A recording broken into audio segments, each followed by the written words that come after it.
अध्याय। हम लोग वसुदेव और कंस के बीच का संवाद पढ़ रहे हैं। वसुदेव अनेक अनेक प्रकार से कंस को समझाने का प्रयास करते हैं, वरन कंस समझ नहीं पाता है। आगे सुखदेव गोस्वामी वर्णन कर रहे हैं। श्री शुक उवाच एवं स समाभिर्भेदैर्बोधयमानोऽपि दारुणः नानन्यवर्तत कौरव्य पुरुषादानुवर्तत। रागिनी प्रिय माता जी। हरे कृष्ण प्रभु जी। शील सुखदेव गोस्वामी ने कहा, हे कुरुवंश में श्रेष्ठ कंस अत्यंत क्रूर था और वास्तव में राक्षसों का अनुयायी था। अतः वासुदेव के साधु उपदेशों से उसे ना तो समझाया बुझाया जा सकता था, ना ही भयभीत किया जा सकता था। उसे इस अगले जीवन में पाप कर्मों के फलों की कोई चिंता नहीं थी। हरे कृष्ण प्रभु जी। तो दो मुख्य यहाँ पर कारण बताए गए हैं क्यों वो सदुपयुक्त उपदेशों को नहीं ग्रहण कर पा रहा है। पहला कारण है कि वो अत्यंत क्रूर था। वास्तव में जितना काम किसी के हृदय में होता है, जितनी काम वासनाएं किसी के हृदय में होती है, उतना उसका हृदय कठोर हो जाता है, उतना वो सदुपदेश सुनने के लिए तैयार नहीं होता। और दूसरा, राक्षसों का अनुयायी था। उसकी इंस्पिरेशंस कौन थी? हिरण्यकशिपु, हिरण्याक्ष, रावण, कुंभकर्ण, ये उसकी इंस्पिरेशंस थी। तो जब उसकी प्रेरणा के स्रोत ही राक्षस थे, उनको ही वो अनुयायी था, तो फिर उसके लिए सदुपदेश ग्रहण करना बहुत मुश्किल था। उसको कोई फर्क नहीं पड़ता अगले जीवन क्या होगा, क्या पाप कर्म होंगे, कोई उसको फर्क नहीं पड़ रहा है। निर्बंधम तस्य तं ज्ञात्वा विचिन्त्यानकदुन्दुभिः प्राप्तं कालप्रतिव्यूढुम् मिदं तत्रावपद्यत। किरण माता जी। हरे कृष्णा। जब वासुदेव ने देखा कि कंस अपनी बहन देवकी को मार डालने पर तुला हुआ है, तो उन्होंने अपनी मन में गहनता से सोचा। मृत्यु के आयु मृत्यु को आया हुआ देखकर उन्होंने कंस को रोकने का दूसरा प्रयास सोचा। हरे तो कृष्णा। समझाने से जब नहीं समझ रहा है, तो अब क्या उपाय करें? दूसरे उपाय के विषय में चिंतन वसुदेव कर रहे हैं। प्रतिभा माता जी। तात्पर्य। यद्यपि वासुदेव ने देखा कि उनकी पत्नी देवकी के मारे जाने का संकट उपस्थिति है, किंतु उन्हें अपने कल्याण का भरोसा था, क्योंकि उनके जन्म के समय देवताओं ने दुमदुभिया बजाई थी। अतः उन्होंने देवकी को बचाने की दूसरी युक्ति सोची। हरे कृष्ण। यहाँ पर वसुदेव को अनक दुंदुभी कह करके संबोधित किया है कि उनके जन्म के समय देवता भी प्रसन्नता से दुंदुभियां बजाते हैं। दुंदुभिया मतलब ऐसा जो एक ड्रम होता था, केटल ड्रम बोलते हैं, वो ड्रम में क्या बोलते हैं, नगाड़ा, नगाड़ा बजाया था। तो इतना वो प्रसन्न हो गए कि देवता भी आह्लाद बना रहे थे वसुदेव के जन्म पे। तो वसुदेव सोच रहे थे कि अगर हमारा जन्म इतना श्रेयस्कर था, तो ऐसे तो अंत नहीं हो सकता, कुछ ना कुछ तो विचार होगा, कुछ ना कुछ तो भगवान का आयोजन होगा। तो किसी ना किसी तरह से मैं रोकने का प्रयास करता हूँ।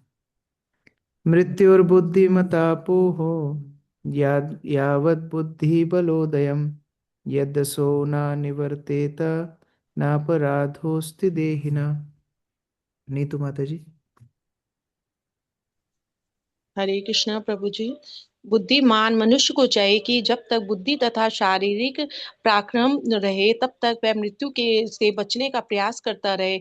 हर देहधारी का यह कर्तव्य है कि किंतु यदि उद्यम करने पर भी मृत्यु को टाला नहीं जा सके, तो मृत्यु को वरण करने वाला मनुष्य अपराधी नहीं है। हरे कृष्णा प्रभु बुद्धिमान जी। व्यक्ति कम से कम अपने शरीर को स्वस्थ रखना, शरीर को यथावत भगवान की सेवा के लिए अनुकूल रखने का तो प्रयास करते हैं। ये हर व्यक्ति का कर्तव्य है। जबरदस्ती शरीर को प्रताड़ित करना, शरीर को दुर्बल बना लेना, शरीर के ऊपर कष्ट डालना, ये तामसिक तपस्या होती है। तो कई ऐसे पंथ है जो अपने शरीर को बड़ी प्रताड़ना देते हैं, तो तामसिक तपस्या है। लेकिन बुद्धिमान व्यक्ति शरीर को स्वस्थ रखना, मृत्यु से बचा करके, रोग से बचा करके रखने के लिए वो सचेत रहते हैं। लेकिन अगर एकदम सारे प्रयास करने के बाद भी मृत्यु एकदम ही आ जाए, तो फिर मृत्यु को वरण भी कर लेते हैं। तो इस प्रकार से वसुदेव चिंतन करने लगे। नमिता माता जी।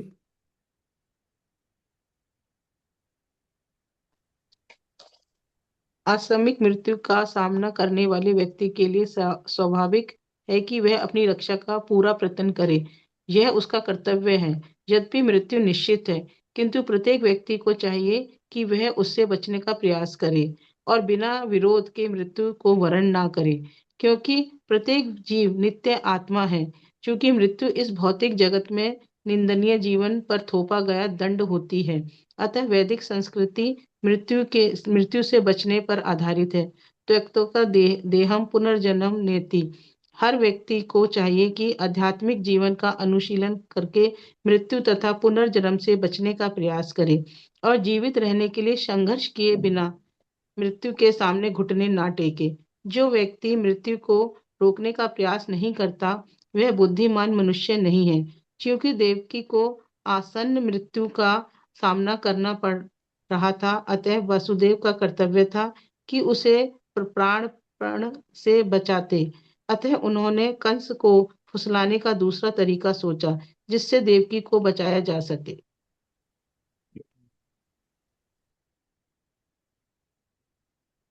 प्रदाय मृतवे पुत्रान् मोचये कृपणामिमाम् सुता मे यदि जाइरन् मृत्यु वा नाम्रियेत चेत् विपर्ययो वा किं न स्यात् गतिर्धातुर्दुरतया उपस्थितो निर्वतेत निवृत्त पुनरापतेत। गायत्री माता जी।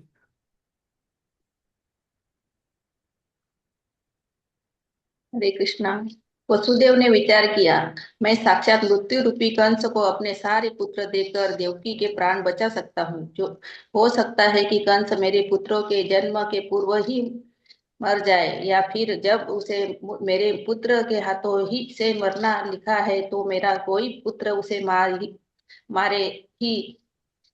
इस समय मुझे चाहिए कि मैं कंस को अपने सारे पुत्रों को सौंपने की प्रतिज्ञा कर लूं, जिससे कंस अपनी यह धमकी त्याग दे कि ये, और यदि आगे चलकर कंस मर जाता है तो फिर मुझे डरने की कोई बात ही नहीं रह जाती। अभी जो सामने समस्या है उसका तो मैं समाधान करूं। वसुदेव उस तरह विचार कर रहे हैं।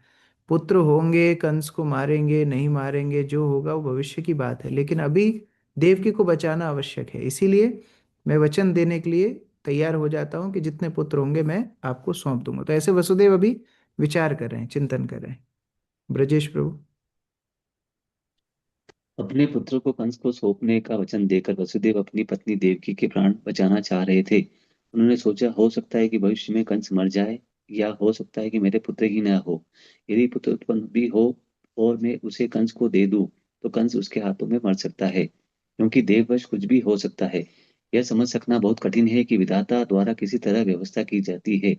इस तरह वसुदेव ने निश्चय किया कि मैं देवकी को मृत्यु के आसन्न संकट से उबारने के लिए अपने पुत्रों को कंस के हाथों सौंप देने का वचन दूं। हरे कृष्ण प्रभु जी। कितना विश्वास है कि भगवान के आयोजन से देवताओं ने अगर भविष्यवाणी की है तो सब कुछ संभव है। अगर मैं पुत्रों को प्राप्ति ना करूं तो फिर देवकी की जान वैसे ही अभी चली जाएगी, और अगर पुत्र होंगे भी और मैं सौंप भी दूंगा तो देव योजना से वो कंस को मार भी देंगे। और हुआ भी, बाद में भगवान ने कंस का वध किया। लेकिन विश्वास कितना है वसुदेव को कि अगर भगवान के आयोजन से भविष्यवाणी हुई है तो अवश्य ये संभव होगी।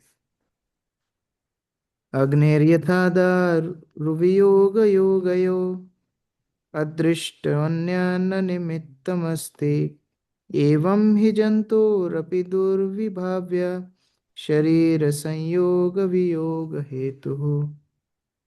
सचिन प्रभु। हरे कृष्णा प्रभु जी। जब किसी अदृश्य कारण से आग लकड़ी के एक टुकड़े से लपटकर दूसरे खंड को जला देती है तो इसका कारण प्रारब्ध है। इसी तरह जब जीव एक प्रकार का शरीर स्वीकार करके दूसरे का परित्याग करता है तो इसमें अदृश्य प्रारब्ध के अतिरिक्त अन्य कोई कारण नहीं होता। तो कई बार ऐसा होता है, जंगल में आग लगी हो और कुछ पेड़ बच जाते हैं, कुछ पेड़ जल जाते हैं, कोई जानवर बच जाते हैं, कोई जानवर मर जाते हैं। तो ये सब भगवान की इच्छा से या भाग्य के प्रावधान के हिसाब से चलता है। तो उस हिसाब से वसुदेव चिंतन कर रहे हैं कि अगर मैं अभी देवकी को बचा लूं, आगे क्या होगा उसकी निश्चितता करना अभी से संभव नहीं है। मृणालिनी माता जी। जी प्रभु जी, हरे कृष्णा। तात्पर्य, जब किसी गांव में आग लगती है तो कभी कभी वह एक घर को फांद कर दूसरे घर को जला देती है। इसी तरह जब जंगल में आग लगती है तो वह कभी कभी एक वृक्ष से फांद कर दूसरे में लग जाती है।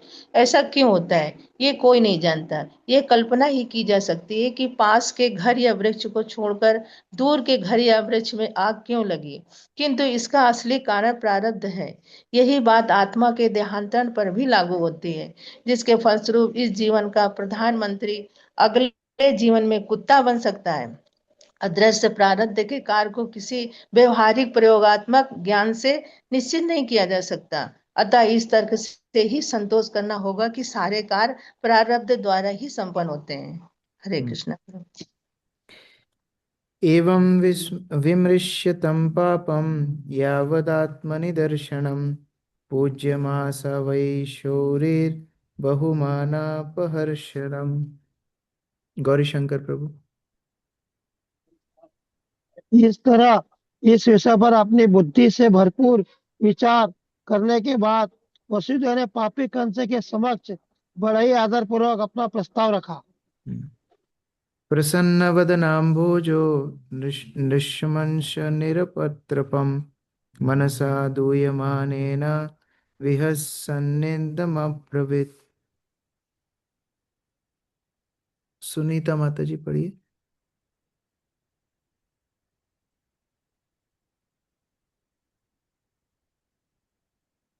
कृष्ण प्रभु जी, हम्म। वसुदेव का मन चिंता से भरा था क्योंकि उनकी पत्नी संकट में थी, किंतु क्रूर, निर्जल और तथा पापी कंस को प्रसन्न करने के उद्देश्य से बनावटी हंसी लाते हुए वे इस प्रकार बोले। कितना हरे संयम, कृष्ण। कितना धीरता वसुदेव के अंदर होगी।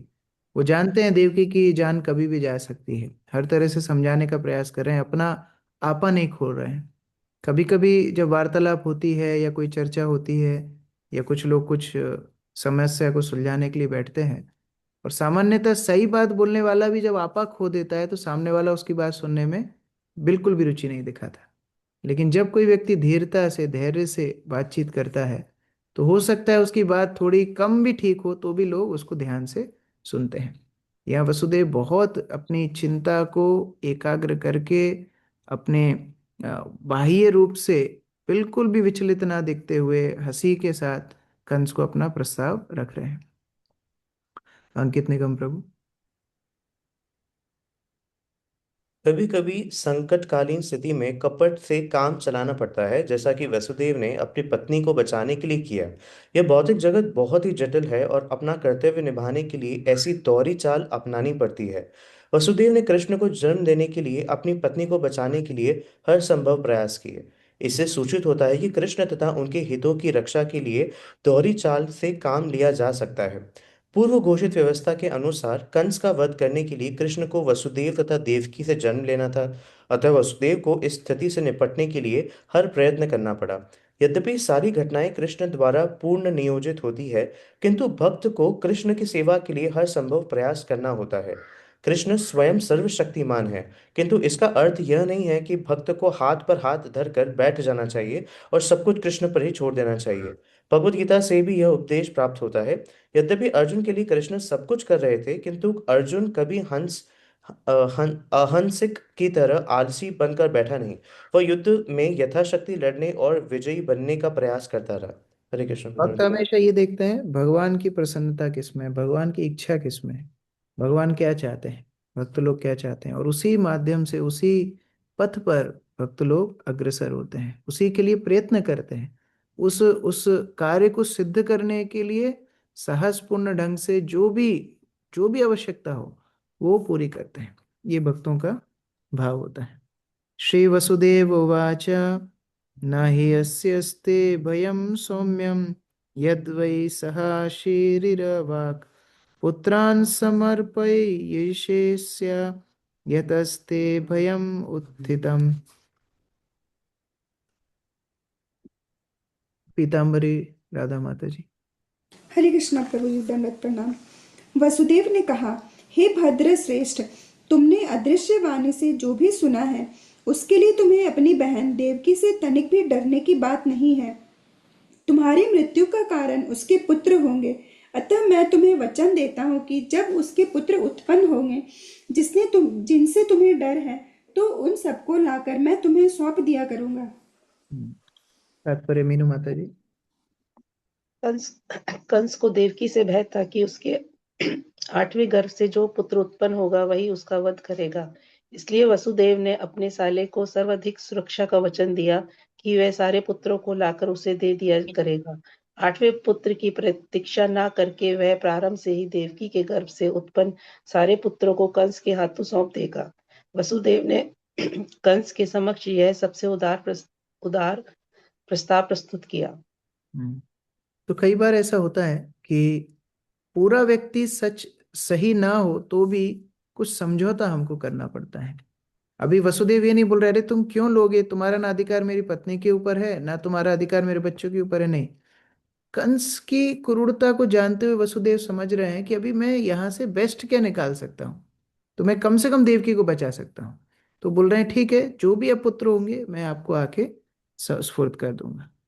श्री शुक उवाच स्वसुरवधान निववृते कंसस्तद्वाक्यसारवित् वसुदेवोऽपि तं प्रीतः प्रशस्य प्राविशत् गृहम्। सुजीत प्रभु पढ़िए। हरे कृष्ण प्रभु जी। श्री सुखदेव गोस्वामी ने आगे कहा, कंस वसुदेव के तर्कों से सहमत हो गया है और वसुदेव के वचनों पर पूरा भरोसा करके उसने अपनी बहन को मारने का विचार छोड़ दिया। वसुदेव ने कंस से प्रसन्न होकर उसे और भी सांत्वना दी और अपने घर में प्रवेश किया। हरे कृष्ण प्रभु जी। धन्यवाद प्रणाम। तात्पर्य सुजाता माता जी। तात्पर्य, यद्यपि कंस पापी असुर था, किंतु उसे विश्वास था कि वसुदेव अपने वचनों से कभी डिगेंगे नहीं। वसुदेव जैसे शुद्ध भक्त का चरित्र ऐसा था कि कंस जैसे महान असुर को भी उसके वचनों पर दृढ़ विश्वास था और वह संतुष्ट हो गया। यस्यास्ति भक्तिर् भगवत् किंचना सर्वैर्गुणैस्तत्र समासते सुराहा। भागवत। भक्त में सारे अच्छे गुण विद्यमान रहते हैं, यहाँ तक कि कंस तक को भी वसुदेव के वचनों पर विश्वास था। तो देखिए इतना उत्तम चरित्र होगा वसुदेव का कि कंस भी उनके ऊपर विश्वास कर रहे हैं। यद्यपि जो राक्षस प्रवृत्ति के लोग होते हैं वो एक दूसरे के ऊपर विश्वास नहीं करते हैं, लेकिन कंस यहाँ वसुदेव के ऊपर विश्वास कर रहे हैं, क्योंकि ये शुद्ध भक्त के चरित्र का एक झलक है कि वो कभी भी अपने वचन से डगमगाएंगे नहीं, कभी भी अपने वचन को तोड़ेंगे नहीं। ये सारी बातें, एक निष्ठता ये भक्तों के अंदर देखने के लिए मिलती है। अथ काल उपावृत्ते देवकी सर्वदेवता पुत्रान् प्रशुषुवे चाष्टौ कन्यां चैवानुवस्तरम्। मोनिका माता जी पढ़िए। तत्पश्चात प्रतिवर्ष समय आने पर ईश्वर तथा अन्य देवताओं की माता देवकी ने एक शिशु को जन्म दिया। इस तरह एक के बाद एक उनके 8 पुत्र तथा सुभद्रा नामक एक कन्या उत्पन्न हुई। हरे कृष्ण। तात्पर्य अर्चना माता जी।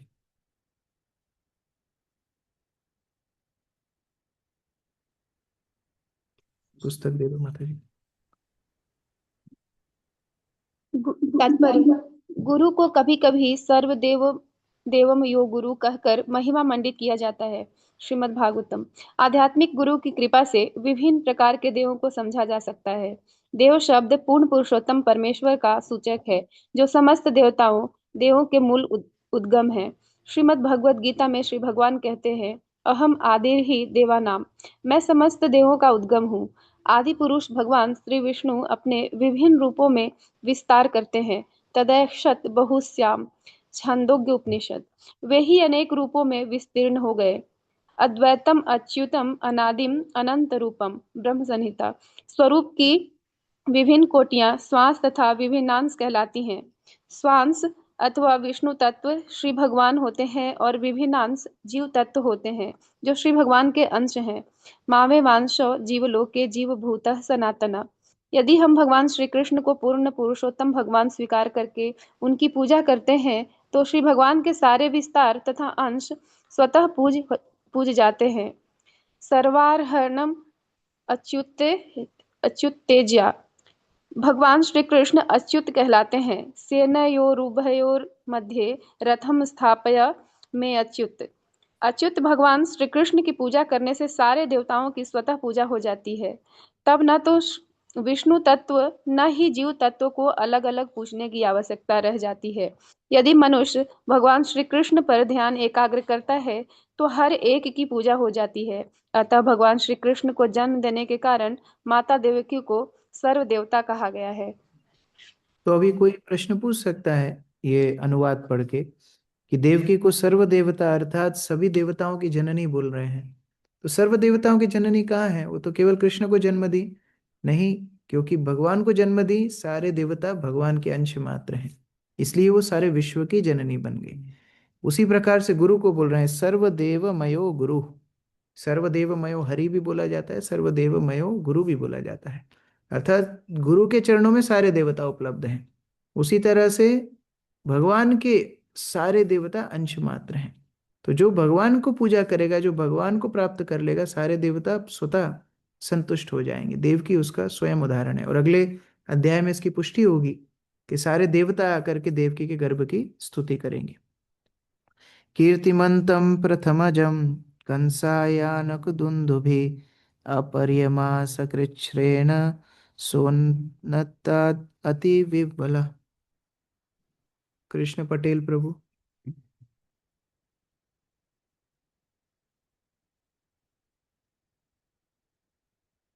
अनम्यूट करो। नींद लग गई थी प्रभु जी की, वीडियो में देख रहा था। हरे कृष्णा प्रभु, क्षमा चाहूंगा। वसुदेव अत्यंत विहल थे कि कहीं उनका वचन भंग हुआ तो वे झूठे साबित होंगे। इस तरह उन्होंने बड़ी ही वेदना के साथ अपने प्रथम पुत्र कीर्तिमान को कंस के हाथों में सौंप दिया। तो कौन होगा जो अपने नवजात शिशु को इस तरह एक राक्षस के हाथ में दे करके आ जाएगा? तो बहुत कष्ट हुआ, देवकी भी बहुत रोने लगी, लेकिन फिर भी वसुदेव सोच रहे थे कि मैं अपने वचन को नहीं तोड़ सकता, इसलिए उस पुत्र का नाम भी दिया कीर्तिमान। उस प्रथम पुत्र को ले जा करके कंस के हाथ में दे देते हैं। मीनाक्षी माता जी।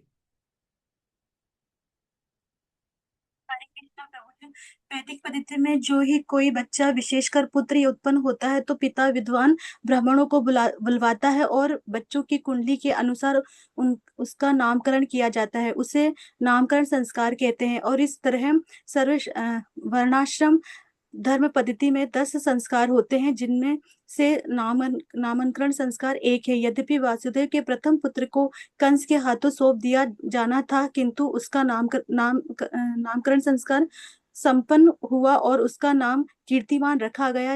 ऐसे नाम जन्म के तुरंत बाद रखे जाते हैं। हरे कृष्ण प्रभु। तो अपने कर्तव्य पूरे निभाए, जो संस्कार करना था अपनी तरफ से वो किया, और अपने वचन अनुसार कंस को ले जा करके दे रहे हैं। किम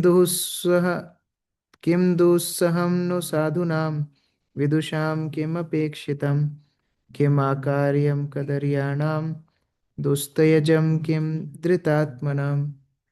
प्रमोदानंद प्रभु। हरे कृष्ण प्रभु। वे साधु पुरुष जो सत्य पर अटल रहते हैं, उनके लिए क्या पीड़ादायक है। उन शुद्ध भक्तों के लिए जो भगवान को तत्व के रूप में जानते हैं, भला स्वतंत्रता क्यों नहीं होती। निम्न चरित्र वाले पुरुषों के लिए कौन से कार्य वर्जित है, जिन्होंने भगवान कृष्ण के चरण कमलों पर अपने को पूरी तरह समर्पित कर दिया। वे कृष्ण के लिए भला कौन सी वस्तु नहीं त्याग सकते। हरे कृष्ण प्रभु। 4 बातें बोल रहे हैं। सबसे पहले साधु प्रवृत्ति के जो लोग हैं वो अपने वचन पे अटल रहते हैं। तो यद्यपि पीड़ा थी, लेकिन सबसे बड़ी पीड़ा उनके लिए क्या होती है? अपने वचन को तोड़ना। कल भागवतम क्लास में प्रेम भक्ति प्रभु भी बता रहे थे कैसे भीष्म पितामह ने वचन लिया था, अर्जुन ने भी प्रतिज्ञा ली थी। तो ये सारी प्रतिज्ञाएं हैं, लेकिन सबसे बड़ी प्रतिज्ञा वो होती है जहाँ वैष्णव भगवान के सामने, गुरु के सामने प्रतिज्ञा लेते हैं भक्ति करने का, माला करने का, वैष्णव की सेवा करने का, 4 नियम पालन करने का। अडिग रहना चाहिए। सबसे बड़ी पीड़ा होनी चाहिए हमारी प्रतिज्ञाओं को तोड़ना। उसके बाद बोल रहे हैं वो शुद्ध भक्त जो भगवान के तत्व को जानते हैं, उनके लिए स्वतंत्रता कैसे नहीं है। वास्तव में ऐसी है ही नहीं कि उनको स्वतंत्र नहीं है, लेकिन फिर भी वो समाज को शिक्षा देने के लिए नियम में बंद करके रहते हैं। और कंस जैसे जो निम्न चेतना वाले लोग हैं उनके लिए क्या कार्य वर्जित है, वो बच्चे को मारने वाला है, नवजात शिशु को। तो ये सोच करके सुखदेव गोस्वामी को बड़ा क्रोध आ रहा है। इतना निम्न चरित्र का व्यक्ति है, उसके लिए क्या कार्य वर्जित होगा, वो कोई भी कुकर्म कर सकता है। और अंतिम में बोल रहे हैं ये सब बड़ा कष्टप्रद जो सीन है, देवकी के हाथों से वो बच्चे को छुड़ाया होगा, वसुदेव खुद रोते रोते लेकर के गए होंगे, कंस के हाथ में दिया होगा। तो वो सोच रहे हैं भक्त भगवान से कितना प्रेम करते हैं कि भगवान के लिए हर वस्तु को छोड़ने के लिए तैयार हो जाते हैं। ऐसे भक्त तो उनके लिए कौन सी वस्तु होगी जो वो त्याग नहीं कर पाएंगे, भगवान के लिए सब कुछ त्याग करने के लिए वो तैयार हो जाते हैं। श्याम गोविंद प्रभु जी।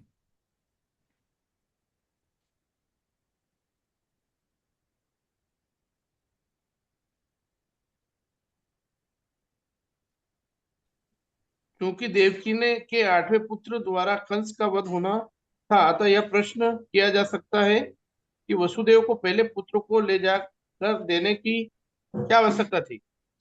इसका उत्तर यह है कि वसुदेव ने कंस को वचन दिया था कि वह देवकी से उत्पन्न सारे पुत्रों को लाकर सौंप देगा।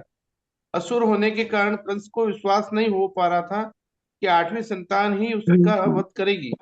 उसने यह मान लिया था कि वह देवकी की किसी भी संतान के द्वारा मारा जा सकता है।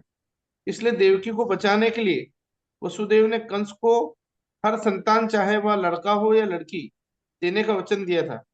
दूसरी दृष्टि से वसुदेव तथा देवकी दोनों परम प्रसन्न थे कि भगवान कृष्ण 8वें पुत्र के रूप में उनके यहाँ उत्पन्न होंगे। भगवान का शुद्ध भक्त होने से वसुदेव कृष्ण को देवकी के 8वें गर्भ के से उत्पन्न होते देखने के लिए लालायित थे। इसलिए वे सारी संतानों को तुरंत सौंपना चाहते थे, जिससे 8वीं संतान की बारी आए और कृष्ण प्रकट हो। इसलिए प्रतिवर्ष वे एक संतान उत्पन्न करते रहे, जिससे कृष्ण यथासंभव शीघ्र ही उत्पन्न हो। हरे कृष्ण। तो हर कष्ट को सहन कर रहे हैं कि भगवान का अवतार जल्दी से जल्दी हो जाए। तो ये संतानों को वचन के रूप से तो दे ही रहे हैं, लेकिन इसके ऊपर आंतरिक भाव ये है कि कैसे भगवान का अवतार शीघ्र हो, ये विचार से वसुदेव कंस को सौंपने के लिए जा रहे हैं।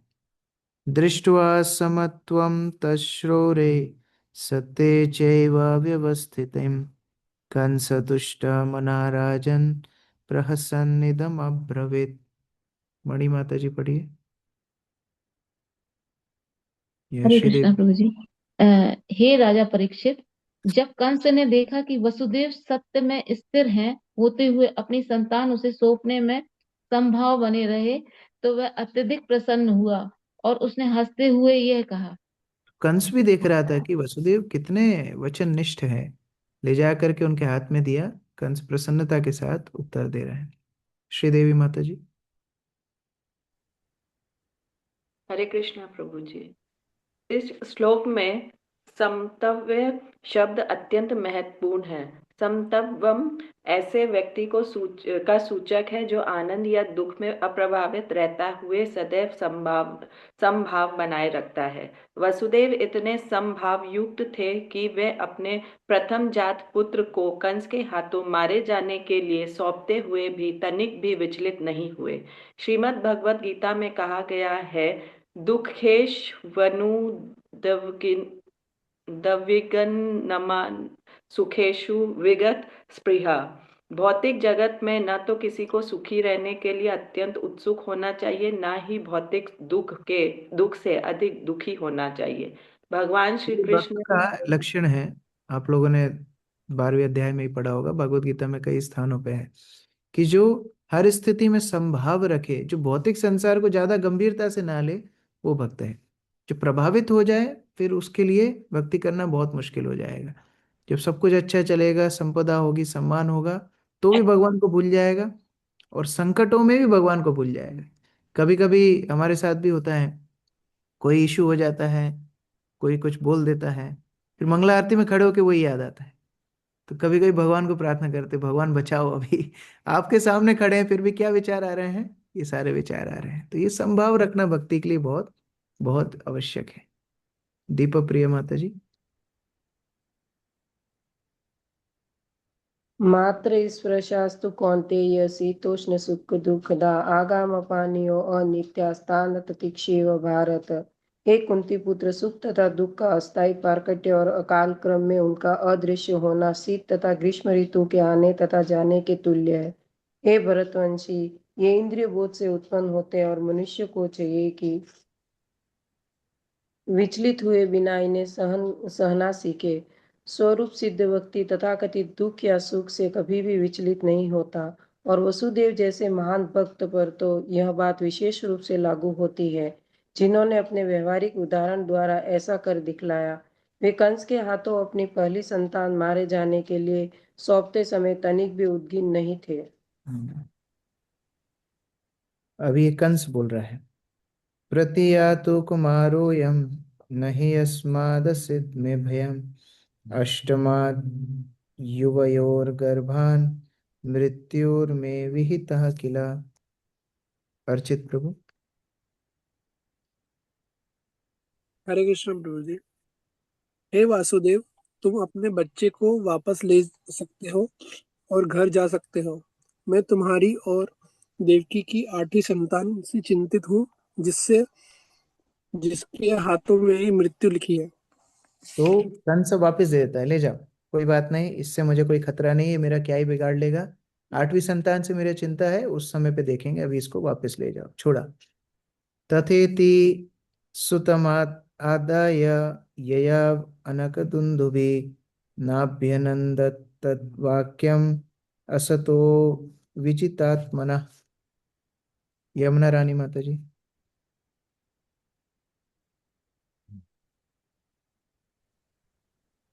हरे कृष्ण। वसुदेव वसुदेव मान गए और वे अपने पुत्र घर वापस ले आए, किंतु कंस चरित्रहीन तथा आत्मसंयमित व्यक्ति था, अतएव वसुदेव जानते थे कि कंस के शब्दों का कोई भरोसा नहीं। हरे कृष्ण। मराठी में पढ़ो एक बार आपकी पुस्तक से। वसुदेवाने कंसाचे म्हणणे ऐकले आणि ते आपल्या पुत्रास घरी घेऊन आले, पण कंस दुष्ट चरित्राचा पण ते कंस चरित्राचा होता आणि त्याचे आपल्या इंद्रियांवरील नियंत्रण नव्हते, म्हणून आपण कंसाच्या शब्दावर विश्वास ठेवण्यात अर्थ नाही हे वसुदेवाने जाणलेले होते। हरे कृष्ण। तो वसुदेव जानते थे कि कंस के शब्दों पे कोई भरोसा नहीं कर सकते, क्योंकि आज बोल रहा है लेकर के जाओ, फिर कुछ दिमाग में आएगा, फिर बुलाएगा, फिर मारेगा, इसके ऊपर भरोसा करना संभव नहीं है। तो देखो अभी कई स्थितियों में वसुदेव की स्थिरता हम लोग देख रहे हैं। भक्त को वसुदेव जैसा स्थिर होना है, तब भगवान उनके जीवन में प्रकट होते हैं। देवकी के विवाह के समय कंस जितना प्रेम लुटा रहा था, जितने उपहार उसको मिले थे, तब भी ऐसा वर्णन नहीं कि वसुदेव बहुत खुश हो गया कि देखो देखो मुझे कितने उपहार मिल गए। फिर कंस स्वयं रथ चला के ले जा रहा था, तब भी वसुदेव प्रभावित नहीं हुए। कंस ने तलवार निकाल ली, तब भी प्रभावित नहीं हुए, वहां भी कितनी धैर्यता से बात की। उसके बाद जब अभी वसुदेव के पुत्र हुआ, बड़ा उनको कष्ट तो हुआ ही होगा, लेकिन भी उससे भी बाहर निकले।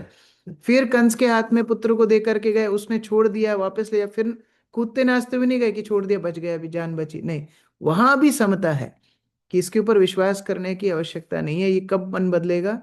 हमको अपना कार्य करना है, केवल भगवान की इच्छा हर वस्तु को मान करके आगे चलना है। अभी सुखदेव गोस्वामी सोचने लगे, यहाँ एक सेट ऑफ मम्मी पापा का तो वर्णन कर दिया, अभी दूसरे सेट मम्मी पापा वृंदावन वाले, उनका वर्णन किया ही नहीं। तो भगवान के आने के पहले उनका ही वर्णन होना चाहिए। तो 2 श्लोकों में वृंदावन का वर्णन किया कि कैसे नंद महाराज और यशोदा माता के भी जन्म हुआ, और वो भी वहां पर पहले से ही भगवान ने स्थित कर दिए। और यहाँ पर फिर कैसे नारद मुनि आकर के कंस को बोलते हैं कि 8वां पहला है कि पहला 8वां है, ये सारे विचार आगे सुखदेव गोस्वामी व्यक्त करेंगे। हरे कृष्ण। किसी का कोई प्रश्न है? कल 2-3 प्रश्न बचे थे, किसके थे? हंसराज प्रभु। हरे कृष्ण प्रभु जी, दंडवत प्रणाम। प्रभु जी, जैसे अभी आपने बताया कि कोई उकसाऊ परिस्थिति रहती है तो हम उसको कंट्रोल नहीं कर पाते हैं, तो प्रभु जी हम उसको कैसे कंट्रोल करें? अभ्यास करना चाहिए। हो सकता है उस समय पर तत्काल वो विचार ना आए, क्योंकि इतने समय का हमारा अभ्यास विपरीत दिशा में है, और हो सकता है उस समय पे हम प्रतिक्रिया दे भी दें, लेकिन फिर जैसे ही थोड़ी सी बुद्धि स्थिर होती है, विचार करना चाहिए कि हम भक्ति के पथ पर हैं। हम लोग अगर इन सब वस्तुओं में व्यस्त हो जाएंगे तो हमारे भक्ति से ध्यान हट जाएगा। और सबसे बड़ी बात, अर्जुन भगवान को क्या बोलते हैं? कार्पण्य दोषोपहत स्वभावा पृच्छामि त्वाम धर्म सम्मूढ़ चेता। हे भगवान, मैं अपना निर्णय नहीं ले सकता हूँ, मुझे नहीं पता धर्म क्या है। इस स्थिति में मुझे क्या करना चाहिए क्या नहीं करना चाहिए मैं नहीं जानता हूँ। तो मैं केवल आपका आश्रय ले सकता हूँ। शिष्यस्ते हम शादी माम ताम प्रभु। हे भगवान, आप मेरी मदद करो। तो जब भी ऐसी परिस्थिति आ जाए कि अब समझ में नहीं आ रहा आगे क्या होगा, भगवान को ही प्रार्थना करना चाहिए। ये शरणागति इतनी इतनी उत्कृष्ट भावना है कि भक्त सारी चिंताओं से मुक्त हो जाता है एक क्षण में। केवल वो अपने आप को याद दिला दे कि मैं भगवान को समर्पित हूं, बस। फिर भगवान जो स्थिति में रखेंगे, जो उस सिचुएशन का आउटकम निकलेगा, वो हमारे लिए अनुकूल होगा। तो उस तरह से विचार वसुदेव का है कि अगर भगवान की योजना से मैंने जन्म लिया है और भगवान की योजना से मैं कार्य कर रहा हूं, तो जो कुछ हो रहा है भगवान की इच्छा से हो रहा है। जैसे कई बार लोग प्रश्न पूछते हैं, वो अभिमन्यु मर गया, उसको भगवान ने क्यों नहीं बचाया, अपने 6 भाइयों को क्यों नहीं बचाया। हालांकि इन सबके पीछे इतिहास है और वो आगे प्रभुपाद वर्णन भी करेंगे, ये 6 पुत्र कौन थे और क्यों कंस ने मारा, और ये सारा इतिहास है। लेकिन सबसे बड़ी बात, अगर भगवान की ड्रामा स्क्रिप्ट में लिखा है कि आपको मरना है, आपका रोल इतना ही है कि पहला ओपनिंग सीन होगा, आप सड़क पे चलते जा रहे हो, गाड़ी कुचल देगी आपको, ये आपका ओपनिंग सीन है ड्रामा में। तो आप थोड़ी डायरेक्टर को बोलोगे नहीं हमको मरने का क्यों रोल दिया। वो आपका रोल उतना ही है, वो ड्रामे की आवश्यकता के अनुसार आप काम करोगे। तो उस तरह भक्त का भाव होना चाहिए। रेवती जीवन प्रभु। हरे कृष्णा, दंडवत प्रणाम प्रभु। प्रभु जी, भगवान के समक्ष रह के अगर कोई मृत्यु प्राप्त होती है या भगवान स्वयं अपने हाथ से किसी को मृत्यु देते हैं तो उसकी मुक्ति हो जाती है। तो फिर भगवान ने जब कंस को मारा तो कंस ने ऐसा कौन सा पुण्य किया था जो भगवान के हाथ से उसको मृत्यु हुई? देखिए, ये विचार दो तरह से हम लोग कर सकते हैं। एक तो हम लोग जानते ही है कि भगवान समदर्शी है, वो किसी का अमंगल कर ही नहीं सकते। तो ये पूछना कि कंस ने कौन से पुण्य करे थे, ये भगवान की समदर्शिता को या करुणा को चुनौती देना है।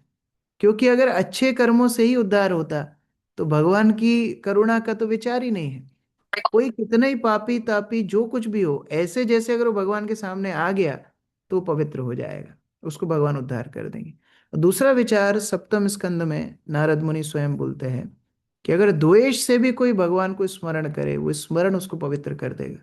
तो कंस हमेशा सोचता था वो कौन है, मेरा काल कौन है। और फिर बाद में जब नारद मुनि भेद खोल के जाएंगे कि कृष्ण ही आपका काल है, तब तो कंस का जीना एकदम दुश्वार हो गया। खाना पीना भी, जहाँ काली चीज, भोजन में राई देखता है, भोजन में जीरा देखता है, कृष्ण का याद आता है। इतना भक्तों को याद नहीं आता।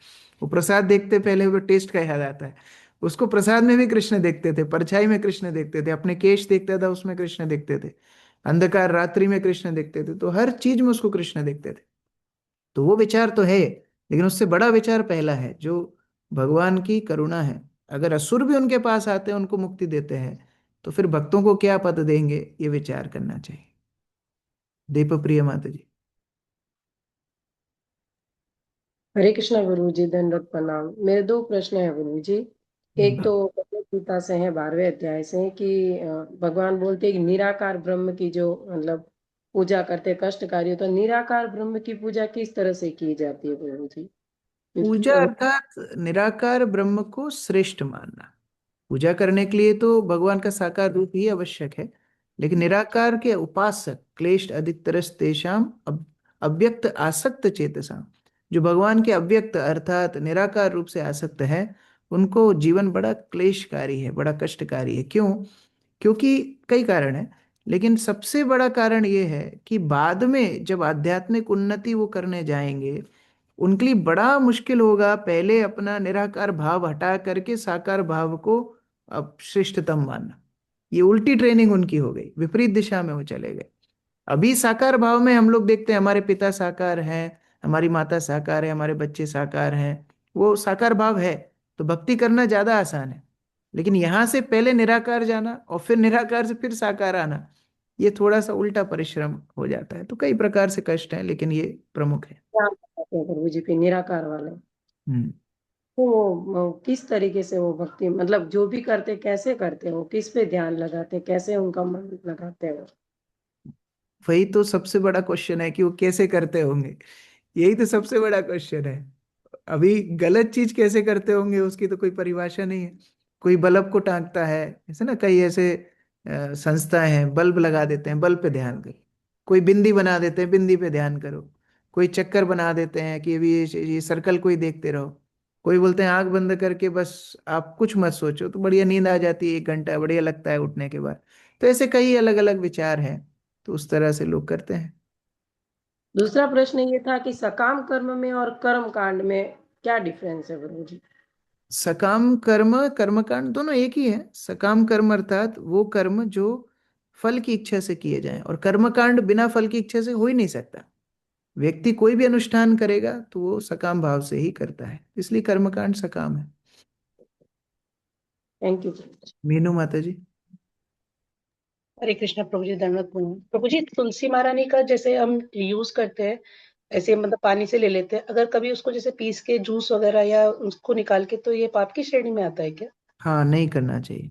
एकदम ही अगर कोई आयुर्वेदिक वैद्य एकदम किसी चिकित्सा में तुलसी का इस्तेमाल करे तो वो अलग बात है, वो वैद्य की स्वतंत्रता है कि वो आयुर्वेद से निकाल कर करे। लेकिन स्वाभाविक रूप से घर में हम लोग इस तरह कार्य नहीं करते हैं, कि भगवान की सेवा के लिए वो है। जैसे मानो कोई भोग रखा है, अभी तक भगवान ने उसको ग्रहण नहीं किया, तो हम उसको हाथ नहीं लगा सकते। उसी तरह कुछ वस्तुएं ऐसी हैं जो केवल भगवान की सेवा के लिए हैं।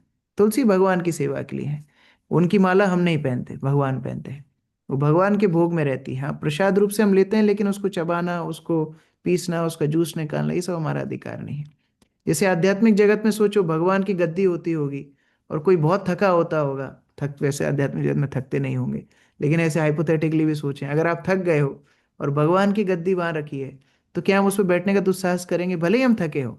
नहीं, ये भगवान के लिए है। भगवान की गद्दी पे हम कैसे बैठ सकते हैं? उसी तरह गुरु के लिए विचार होता है। गुरु के लिए जो वस्तु है उसको शिष्य कभी स्वीकार नहीं करता है, चाहे उसको असुविधा हो। उसी तरह जो वस्तु भगवान की सेवा के लिए है, फिर उसको हम लोग स्वतंत्र रूप से इस्तेमाल नहीं करते। थैंक यू प्रभु जी। श्रीदेवी माता जी। हरे कृष्णा प्रभु जी। प्रभु जी, आजकल हम जैसे देख रहे हैं बांग्लादेश में जो हो रहा है, आपने वीडियो भी एक डाला था, तो मतलब उन चीजों से कैसे मतलब बचा जाए? ये तो बहुत ये आजकल हम कुछ होगा ही। पहन के भी जैसे जाते हैं, तिलक भी लगाते जैसे हैं। जैसे कृष्ण भक्ति का प्रचार बढ़ेगा, वैसे वैसे उसका अपोजिशन भी बढ़ेगा। और केवल बांग्लादेश में नहीं, सारे विश्व में बढ़ेगा। आप सोचिए, चैतन्य महाप्रभु मुगलों के समय पे प्रचार किए तो कितना हरिदास ठाकुर को मारा गया कोड़ों से। तो कई भक्तों को प्रताड़ित पहले भी किया गया है, ऐसा नहीं है कि ये पहली बार हो रहा है। लेकिन कृष्ण भक्ति का प्रचार किसी चीज के लिए रुकेगा नहीं। और जितना इसको दबाने का प्रयास करेंगे उतना ज्यादा प्रचार बढ़ेगा। अभी हम लोग एक ड्रामा प्रस्तुत करने वाले हैं 26 जनवरी को उज्जैन में। आपके पास अगर समय होगा तो आप आना और देखना कि रशिया में प्रचार के लिए भक्त लोगों ने कितने कष्ट सहन करे। तो वो लोग इतने कष्ट सहन करके प्रचार किए, और अब रशिया में हजारों नहीं लाखों भक्त हैं। क्यों? जितना दबाओगे उतने बढ़ेंगे। ये कृष्ण भक्ति का सीक्रेट है। तो उस तरह भगवान का ही आयोजन है कि वो कैसे कृष्ण भक्ति के आंदोलन को प्रसारित करना चाहते हैं। प्रभु जी, एक दूसरा क्वेश्चन भी, अभी आपने बोला जैसे तुलसी लेते हैं तो कई बार हमें तुलसी हाथ में दे दी जाती है और आप बोल रहे हैं कि जैसे चबाना नहीं है उसे, तो हम कैसे उसको इनटेक कर सकते हैं? सामान्यतः धीरे धीरे भक्त लोगों की प्रैक्टिस हो ही जाती है, तुलसी रख के कैसे उसको गल्प करना है, निगलना है। लेकिन अगर ऐसे लेने में दिक्कत होती है तो आप चरणामृत के साथ ले सकते हो या जल के साथ ले सकते हो, तो फिर जैसे इजिली आप अनामृत प्रसाद को। में रखी जाती है तुलसी, तो वो तो खाने में आ जाती है प्रभु जी। हम्म, तो उसको चबाना नहीं है, तुलसी को अलग कर लेना है। और जब आप भोजन करोगे बीच में आप उसको साथ में गटक सकते हो, उसको चबाते नहीं है सामान्यतः। ठीक, हरे कृष्ण। शिवानी माता जी। हम्म। जैसे अपने कल या परसों की क्लास में हमने पढ़ा था कि भक्त कभी मृत्यु से विचलित नहीं होता। जैसे प्रभुपाद ने बताया था कि एक डिवोटी को कभी अपनी मृत्यु से ऑटो विचलित सेट नहीं हो रहा होना है। चाहिए। ठीक। तो और यहाँ पर अभी लिखा हुआ है कि एक बुद्धिमान मतलब जो व्यक्ति मृत्यु को रोकने का प्रयास नहीं करता वह बुद्धिमान मनुष्य नहीं है। हम्म।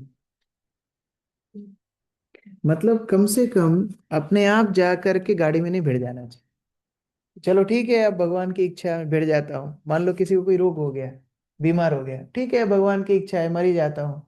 जब तक अपने बस में है तब तक प्रयास करना चाहिए कि शरीर यथावत रहे, भगवान की गिफ्ट है। जैसे हमको भक्ति प्रेम महाराज ने एक बार बोला था, जो उस समय बहुत ज्यादा बीमार थे, तो महाराज ने बोला तो देखो, अगर कोई आपको उपहार देगा, आपका बहुत प्रिय व्यक्ति कोई गिफ्ट देगा, तो आप उसको कैसे रखोगे? बड़ा संभाल के रखोगे। जब तक आप उसको संभाल सकते हो संभाल के रखोगे। और अगर वो एकदम ही अब वो चीज टूट ही गई या कुछ हो गई तो बात अलग है। उसी तरह ये शरीर है, भगवान ने दिया है, गिफ्ट है भगवान की, तो जब तक यथासंभव हो इसको संभाल करके व्यक्ति रखता है। ऐसा नहीं कि उसको लापरवाही में खो देता है। अब वसुदेव सोचे हाँ मारता है मार दे, क्या है, खत्म करो काम, है ना, ऐसा नहीं। और भी पत्नियां हैं मेरी, ऐसा नहीं। जब तक प्रयास कर सकते हैं प्रयास करेंगे, और फिर जब पूरा ही असमर्थ हो जाएंगे तो फिर भगवान की इच्छा है। तो फिर उन्होंने बाकी के, मतलब उनको तो पता था ना कि 8th चाइल्ड ही कंस को मारेगा, तो फिर पहले वाले उसका इतिहास आगे आएगा, उसका इतिहास आगे आएगा कि वो 6 पुत्रों को क्यों जल्दी जल्दी पहुंचवाया, उसका भी इतिहास है। हाँ हाँ। उसमें प्रभुपाद तात्पर्य में बोल रहे हैं ना, भगवान के अवतार को एक्सेलरेट करने के लिए वो प्रयत्नशील थे। रोहित प्रभु।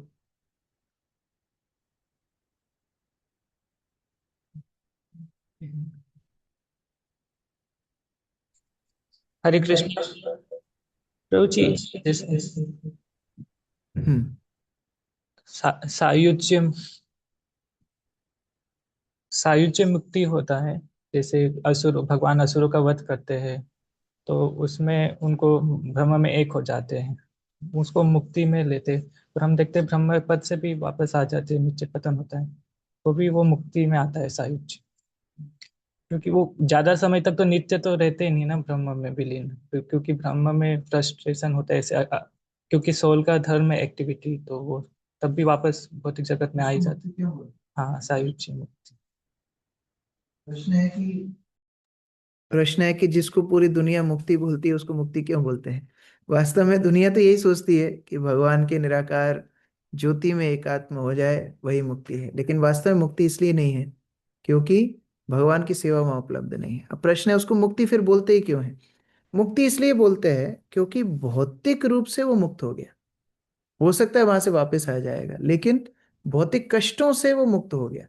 जैसे कोई व्यक्ति सिंगापुर गया, एयरपोर्ट तक पहुंचा, तो वो सिंगापुर गया है, गलत नहीं है उसमें, एयरपोर्ट से उसको डिपोर्ट कर दिया, तो अभी क्या हुआ, सिंगापुर गया कि नहीं? गया था। तो उसी तरह गया, मुक्ति तक गया, लेकिन क्योंकि सेवा भाव नहीं था डिपोर्ट हो गया, वापस आ गया भौतिक से, पतंती अधा दोबारा से।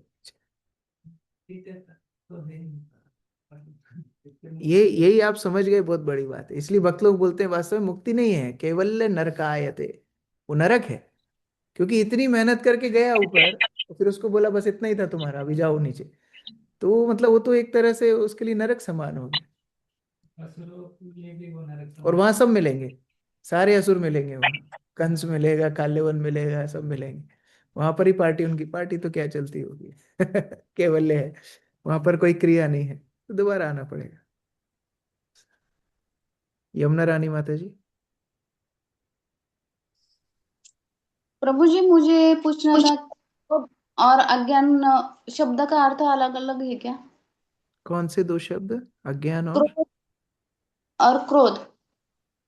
क्रोध और अज्ञान अलग अलग नहीं है, लेकिन अज्ञान के कारण अनर्थों का आश्रय जीव लेता है। अज्ञान मतलब अविद्या, भगवान को भूलना, भगवान की विस्मृति, स्वयं के स्वभाव की विस्मृति, तो उसके कारण फिर काम वासनाएं आती हैं। क्योंकि अगर मैं भगवान का दास नहीं हूं मतलब मैं स्वामी हूं, और अगर मैं स्वामी हूं तो मुझे भोग करना है, तो वो काम वासना है। और जब वो काम वासनाएं पूर्ण नहीं होती है, तो वो काम वासनाएं अपूर्ण होने के कारण क्रोध आता है। तो अविद्या या अज्ञान क्रोध का कारण हो सकता है, दोनों एक नहीं हो सकते। हरे कृष्ण। प्रभुपाद की जय, समवेत भक्तगण की जय।